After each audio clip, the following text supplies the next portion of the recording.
Hello and welcome back to the class. In the previous lecture, we discussed about the introduction to measurements and instrumentation, the need for measurement, what are the various units for specific quantities, what are the standard bodies which determine these units.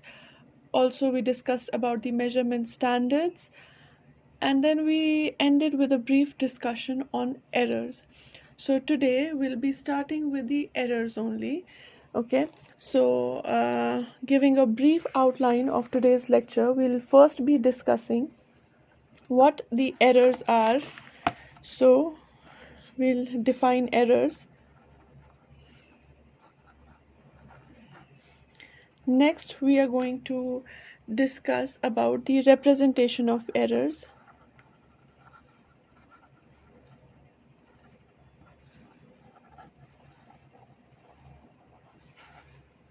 Thirdly, we will discuss about the types of errors. You can also call it classification of errors. Then we will come to error combinations, how errors combine during measurement.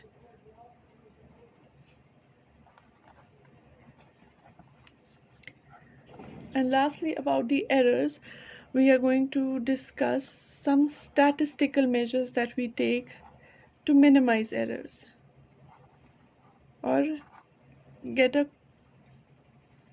idea of what type of errors there are.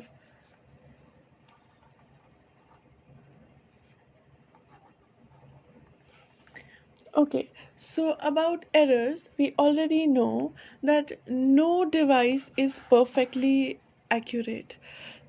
All have some errors or inaccuracy in it.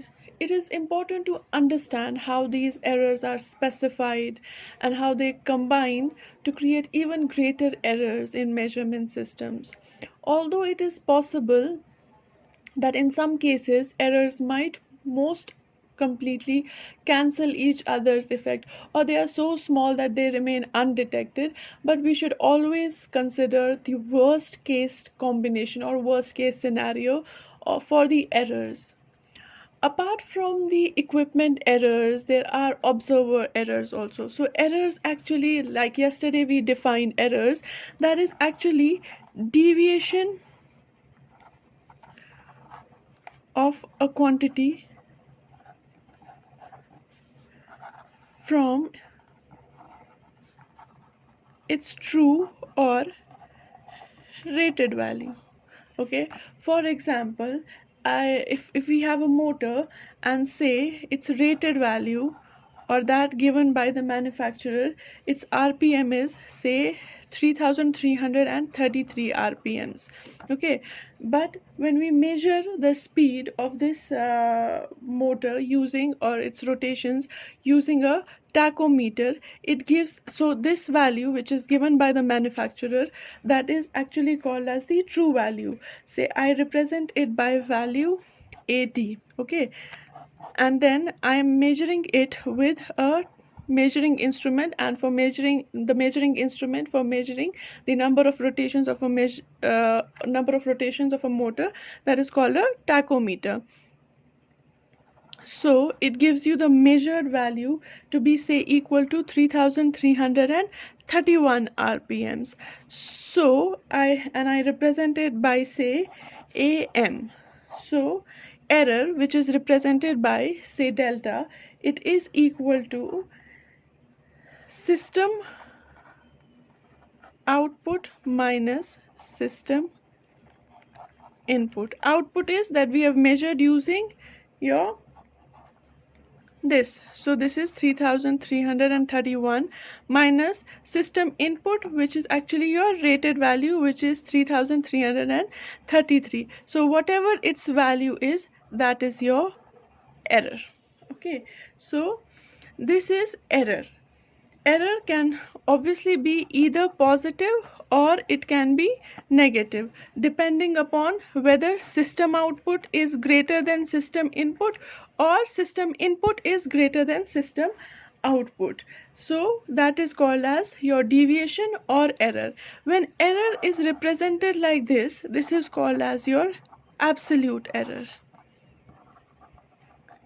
So right now we are discussing the representation of errors. So this representation, where you just take the difference between system output and system input, or your measured value minus your true value, that is your error, which is your absolute error. So absolute error is basically your measured value minus your true value. Okay, say now if somebody asks, say if I have two instruments, say if I have two instruments, say instrument A, and then we have another instrument which is instrument B. Instrument A has an error of 1 amperes. Say this is an ammeter and it has an error of 1 amperes, and another system which is instrument which is B, it has an error of 10 amperes. And if you are asked now, you're asked whether is instrument A is more accurate or instrument B is more accurate, what will your answer be? Either whether it is A, it is B, it is both, or it is none. So as long as you're just given your error, okay, so you cannot say, or whether when you do not know, so right now we just know the absolute error, we do not know the measured value or true value of this quantity, and we cannot have the both right now from just a single data. So we cannot say whether this device is accurate or this device is accurate. You may say this error, say some people they say that instrument A is more accurate as compared to instrument B, which is wrong, because less error here, absolute error, does not mean that this is more accurate. For determining whether it is more accurate or no, we have to have some other data, which is your true value. Okay, now till this point of time this question is incomplete. Okay, so there has to be the true value that should be known. So we usually define, or usually instead of writing just the absolute error, we represent errors in another form, which is a ratio. Okay, and it gives you the better understanding of the errors, and that is called as your relative static error.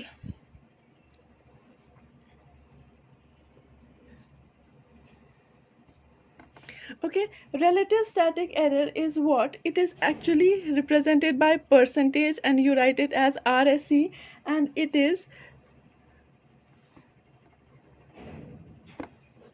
defined by this ratio. If I'm not taking for now percentage, I'm just taking the relative static error. It is measured value minus true value divided by your true value. This is your relative static error, or you can say it is your absolute error divided by your true value. And if I have to represent this in terms of percentage, or I can write it as percentage relative static error, so that is equal to your absolute error divided by your true value into 100%. It gives you the percentage relative static error. Now as far as the previous question was concerned, now I will add some terms to it. Say about the instrument A and instrument B, if say absolute error in this case was already given to be 1 amperes, and absolute error in case of instrument B was given to be 10 amperes. Now say true value here, it is equivalent to 2 amperes, and true value here is say 1000 amperes. Okay, so now if I calculate the percentage relative static error here, so that will be equal to, obviously, this using this formula, this divided by true value into 100%, and here also 10 divided by 1000 into 100%. Okay, so this will be equal to 50% error, and this will be equal to 1% error. Also, if you do not calculate this, only if true value is known, then also you can find out. Now here the error is around 50%.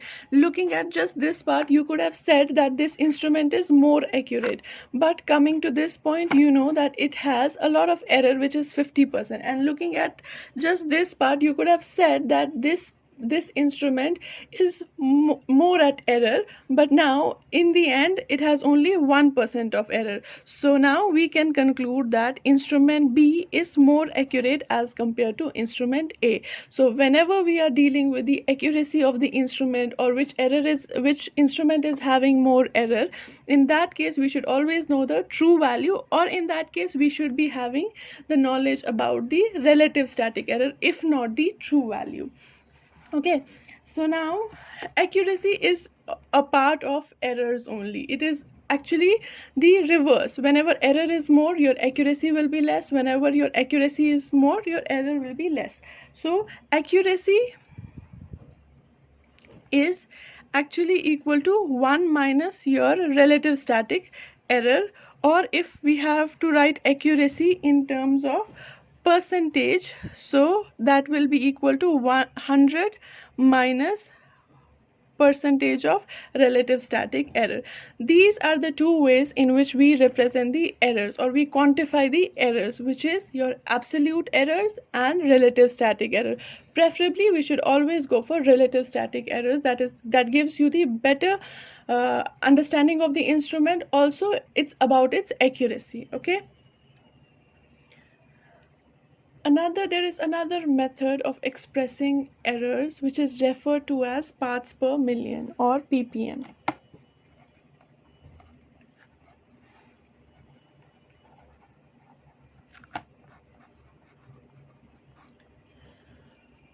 For example, the temperature coefficient of say 1 mega ohm resistor may be stated to be 100 parts per million per degree Celsius. So that means here the temperature coefficient, that means with temperature how much of the resistance changes, kitni for a 1 mega ohm resistor, its temperature coefficient is represented by 100 parts per million per degree centigrade. Okay, 100 parts per million of this is 100 parts per million means parts per million, that means 10 to the power 6 of 1 mega ohm resistor. Mega ohm means also again it is equal to 10 raised power 6. So this and this cancels out, and this is 100 ohms per degree Celsius. That means for a resistor of 1 mega ohm, with each degree rise in temperature, its resistance can increase or decrease by 100 ohms. So it is another way of representing error in case of resistors especially. So now let us solve a problem based on these terms that we have already discussed. So the problem says that a component manufacturer constructs resistances to be anywhere between 1.14 kilo ohms and 1.26 kilo ohms and classifies them to be 1.2 kilo ohms. What tolerance should be stated? That means firstly we have to find out the value of tolerance. If resistance values are specified at 25 degrees Celsius and the resistances have a temperature coefficient of plus 500 ppm per degree Celsius, calculate the maximum resistance that one of these components might have at 75 degrees Celsius. That means what? A component manufacturer has constructed resistances. Their value is actually between 1.14 and 26, but all are rated to be equivalent to 1.2 kilo ohms. We have to first find out the value of tolerance. Okay, that is unknown. Also, if these resistances, they are specified all at what temperature? 25 degrees Celsius. And its temperature coefficient, say I represent temperature coefficient by say alpha, and that is equal to plus 500 ppm. Previously I've said it can increase or decrease, since here no sign was given when I was talking about ppm, but here since it is plus, that means it increases. The value of resistance increases with the change of temperature or with per degree increase in temperature. So we have to find out the maximum resistance of any of these components at 75 degrees Celsius. So first what we are going to do is we are going to find out the absolute error. Absolute error, that will be equal to how much? So either it is this or this, and they are rated to be equal to this. So whenever you're going to measure this resistance using an ohm meter, you can have any value, the smallest value this and the largest value this. So, and this is actually what your rated value. So say first measured value is this one, or we can say we'll do it like that: 1.26 kilo ohms minus 1.2 kilo ohms, that will give you plus 0.06 kilo ohms. And next we are going to find out 1.2 kilo ohms minus 1.14 kilo ohms, and that gives you minus 0.06 kilo ohms. So this is your absolute error or delta, that is equal to plus minus 0.06 kilo ohms. Now first value that we had to find out was of tolerance, and so tolerance will be equal to how much? Tolerance will be equal to this value of delta divided by the rated or true value 80 into 100%. Okay, and that is equal to how much? Plus minus 0.06 kilo ohms divided by 1.2 kilo ohms into 100%, and that gives you the value of tolerance to be equal to plus minus 5%. So this is the value of tolerance. So first part is done. We have defined, or we have found out its tolerance. Now next is we have to find out the maximum value of any of these resistances at 75 degrees Celsius. But these values are all at 25 degrees Celsius. So first we'll find out the largest possible resistance at 25 degrees Celsius. So largest resistance at 25 degrees Celsius, that is how much? Say I represented by R, so that is equal to whatever is your rated value, that is 1.2 kilo ohms plus 0.06 kilo ohms, which is our value of deviation, and that is equal to, and we are taking the positive deviation instead of the negative deviation, so that will give you 1.26 kilo ohms. Even if you don't calculate it like this, it is already given in the question, you can take it like that only. Okay, so now this was given. Second is we have been given the value of temperature coefficient, which will give you what? Actually per degree rise in resistance, per rise in resistance with per degree change in temperature. So it was given, your temperature coefficient, which I have represented by alpha, was given as 500 parts per million per degree Celsius of whatever is the value of resistance. Okay, so that means 500 divided by 1 into 10 raised power 6 of resistance, which is here maximum resistance 1.26 into 10 raised power 3 ohms per degree Celsius. Okay, so this will give you per degree change in resistance. So say I represented by delta R. Okay, and that will be equivalent to how much? It will be around 0.63 ohms per degree Celsius. Okay, so this is with per degree.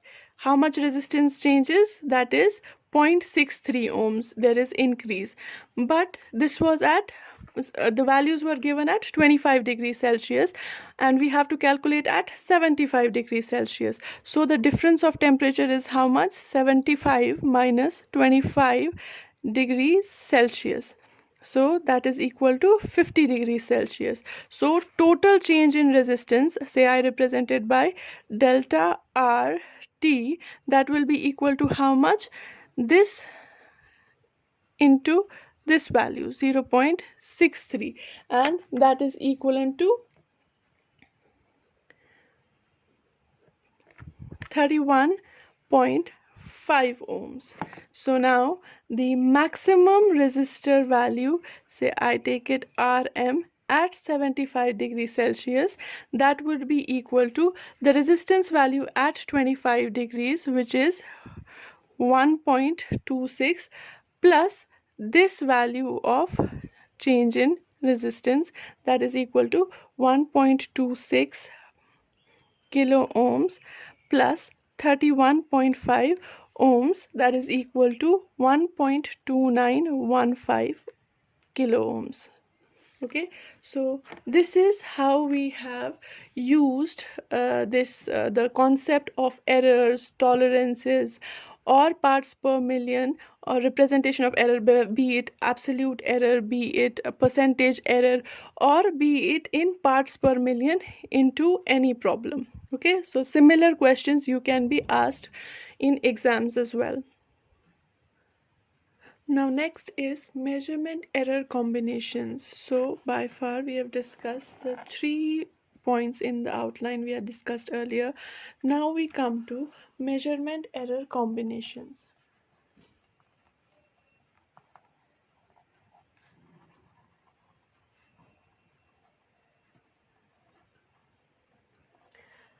So whenever we are calculating measurements based on two or more different instruments, it must be assumed that the errors due to each instrument inaccuracy, they add up. That is, we have to consider the worst possible scenario or worst possible combination. So the error due to any one instrument and the error because of the combination of different instruments, that is always larger. So the total measurement will have greater error as compared to a single instrument error, obviously.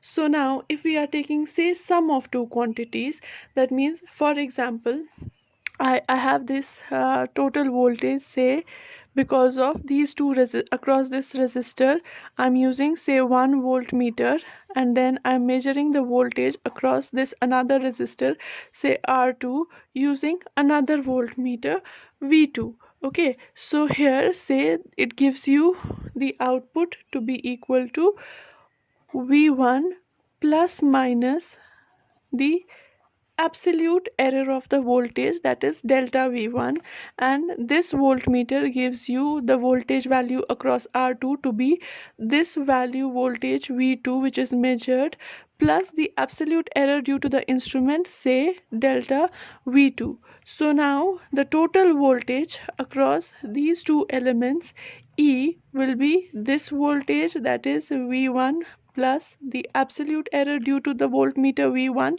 plus voltage V2, plus minus the absolute error due to the voltmeter V2. So that means we have at the output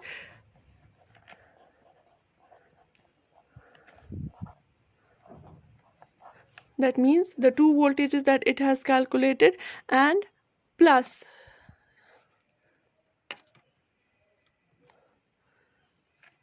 minus this value of the absolute voltages.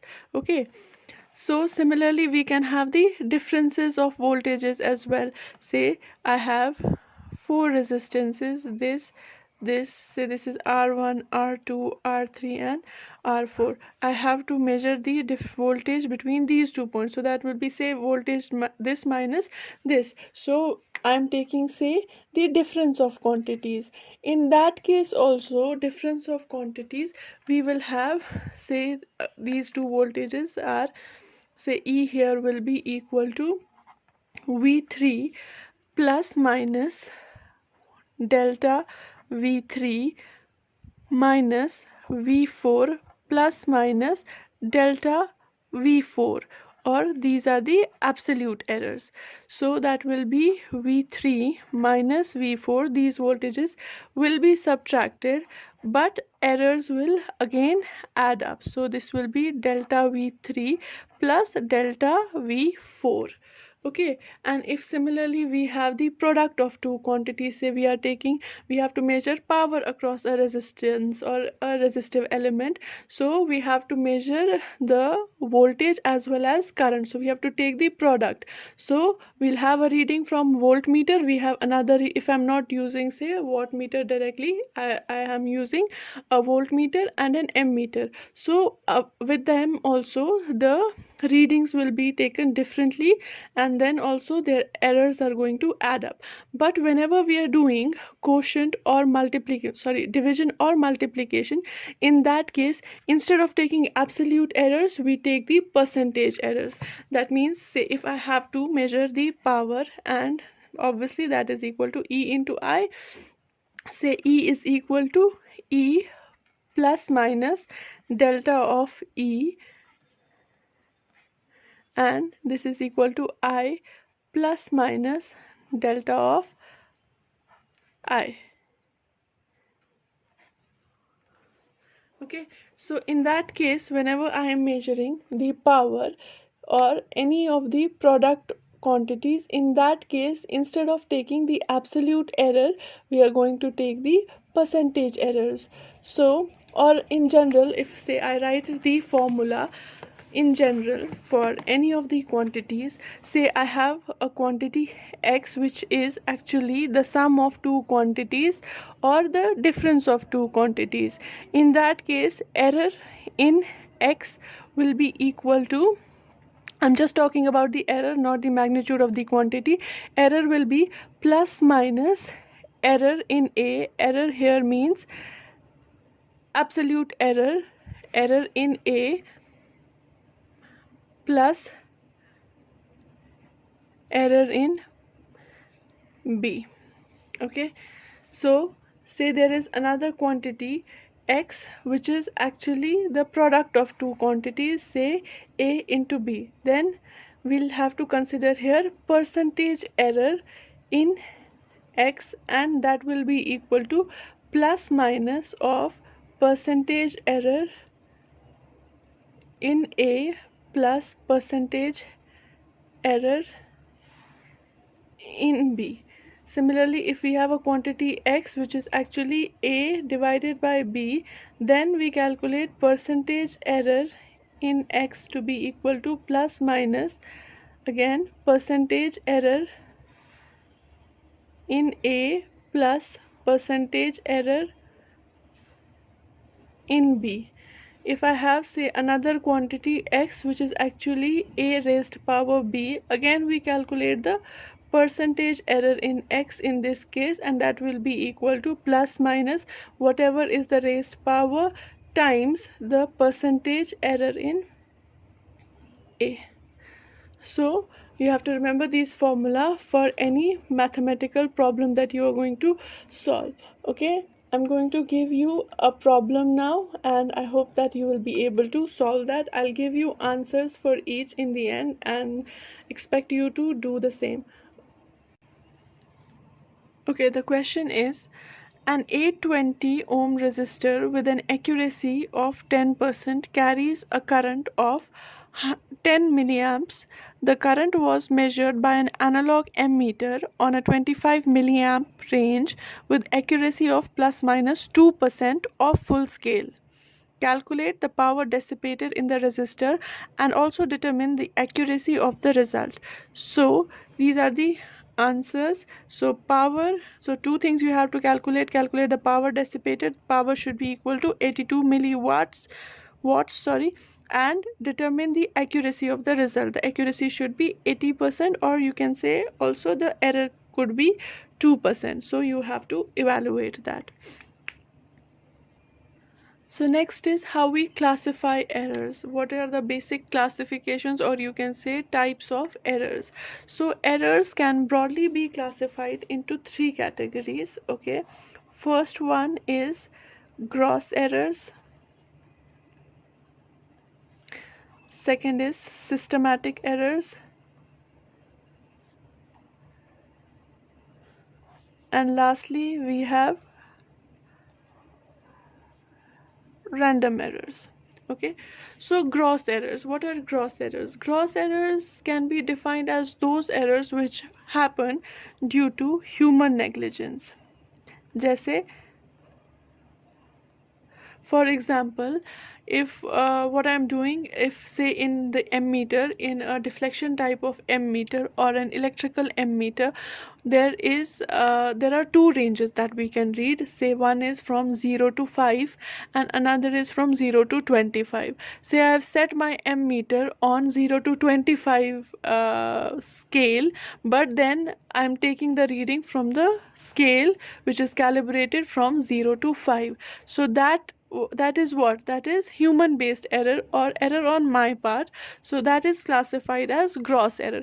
There can be similar such examples of errors, like for example, if I have difficulty in seeing, or I have short-sightedness or long-sightedness, then also maybe I am not able to visualize the result properly. So in that case also I can make an error in reading, and that is also again a gross error.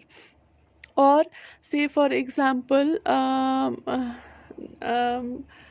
for example, there is this parallax error that also comes under gross error. Now next category of these errors, these can be minimized very easily by taking readings carefully. Say if I'm doing a practical in lab, and say I'm taking readings for both current as well as say voltage, but I'm writing current into voltage column and voltage into current column or something like that. Okay, so that is also another kind of error that can happen due to human negligence, or which is a gross error. How I can minimize that is by taking precautions, by carefully taking the readings, by making sure that I have calibrated the ammeter or voltmeter properly. Initially the pointer is pointing at 0. If I carefully take if I carefully take readings, in that case gross errors can be minimized and they can exactly be equal to 0. So these are not a problem. Okay, so there are the other types of errors which can be problematic, and those are systematic errors and random errors. Systematic errors can be errors due to say maybe environment. Okay, or apart from the environmental, maybe the instrument has some problem. Okay, maybe it has been worn out, or we have used it so much that we have not serviced it properly. So in that case the instrument may not be working as good as it was working initially. So in that case maybe error is there, and that comes under systematic errors. Environmental error means like because of temperature, humidity, if there is some problem or say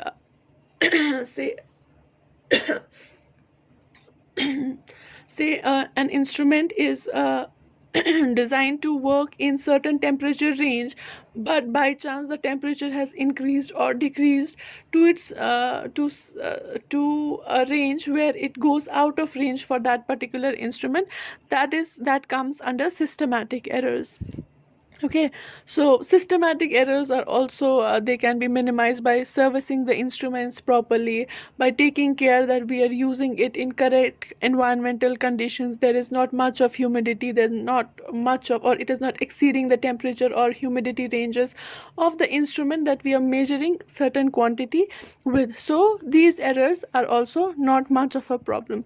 What are of problem are random errors. Random errors, as the name itself suggests, are the errors which are random in nature. That means we do not know how these errors are caused, but these errors are there. Okay, so we will have to consider that these errors are there, but we do not know the exact cause of these errors. Cause is basically unknown.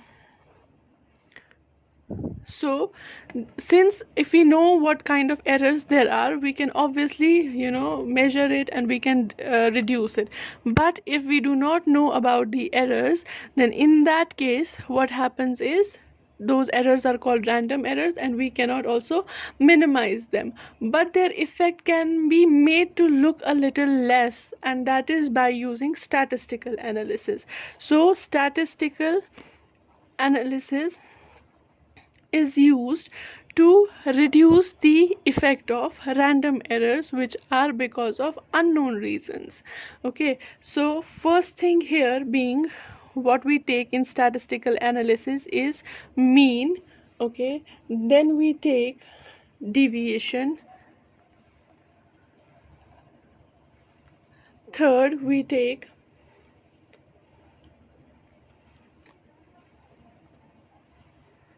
standard deviation.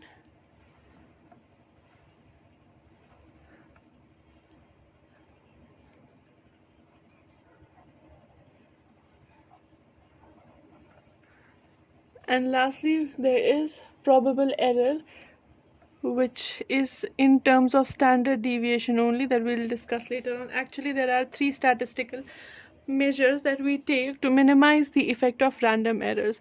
Mean, that means if we are measuring a certain quantity and we are having repeatedly varying values of that particular quantity, they are not coherent, we do not get the same values repeatedly, there is some difference between different values. So what we can do is we can take mean of those readings, and that will give you the approximate value of that particular quantity. So mean is basically taking different readings, say x1, x2, so on to xn are different readings, and we take a mean of them, and it will give you kind of more accurate representation or value of that particular quantity which is having a lot of random errors.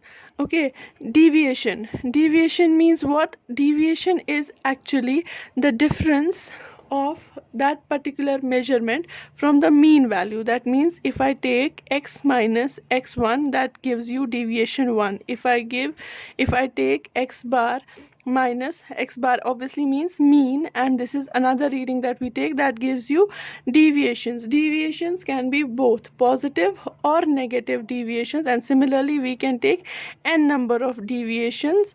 Okay, and the total sum of these deviations, they have to be 0. The algebraic sum of all of these deviations is 0. We can also take the average of these deviations, and that, so d1 plus d2 magnitudes only, but so on to dn divided by n, this gives you the average deviation.